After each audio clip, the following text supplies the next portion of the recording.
committed zina with her, got her pregnant, stole his credit card and did abortion.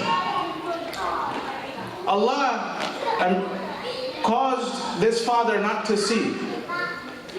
Shaitan pulled him away from the religion, pulled him to zina and then murder.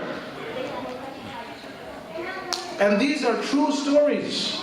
I've been counseling young people and Muslim families for almost 10 years now. You would be saddened and heartbroken at the stories that we hear. And now this phenomenon of homosexuality. You would think that maybe Muslim families don't suffer from this. Wallahi, so many Arab, Pakistani, Bangladeshi families that call crying, my daughter became a lesbian, my son became homosexual. These are real things that happened in today's society. So this masjid, when you do programs and you call your kids, attach them to the masjid, they will grow up hearing about Allah's words. Maybe he's playing basketball, he's not really interested. But one day, as he's here, coming here every day, with his other more practicing Muslim friends, maybe he'll hear an ayah, and something will happen in his heart. He'll think he'll join the salah, and he will enjoy it. And then he will not only be coming to the masjid just for basketball, but for salah, for the durus, and so on. Sometimes some kids, young brothers and sisters, you need to call them in other ways by making these activities, these community hall that you're trying to build and establish, other recreational activities. These are things that, brothers and sisters, we can't run away from. This is reality. We live in such a society. We can't. There's no way we can say it doesn't happen. There are sisters that I know whose marriage is ruined. Marriage is ruined. Her in-laws knew that this husband was homosexual, but they didn't tell her. Why would you ruin an innocent woman's life like this when your son is into such filthy things? But people hide, they don't know what to do. They'll say, okay, just force him to get married, maybe he'll be fine. But that doesn't fix the problem. In fact, this ruins somebody else's life. So these are things that, brothers and sisters, real events that happen in different communities, and we make dua to Allah to protect every Muslim community from seeing such things, but unfortunately we will be exposed to such stuff here and there. This is why it's so important for us to come together, establish properly a house of Allah that has more than just a place for prayer. Let these kids be attached, let them enjoy.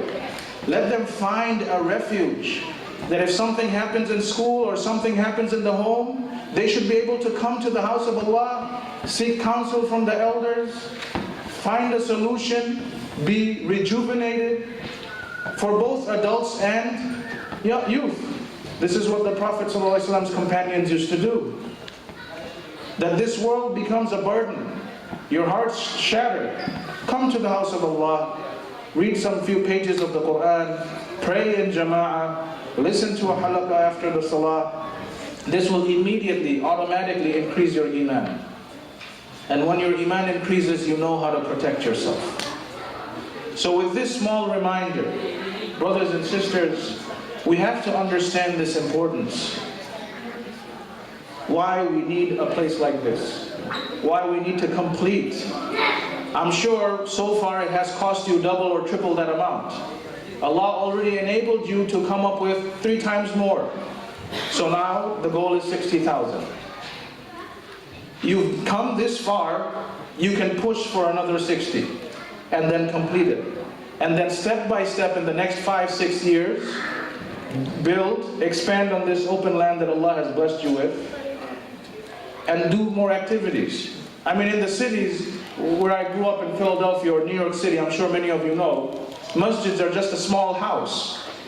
Men and women just cramped in together. Forget about anything for kids. But here Allah has blessed you with all this land. There's all this space. He already blessed you with this opportunity.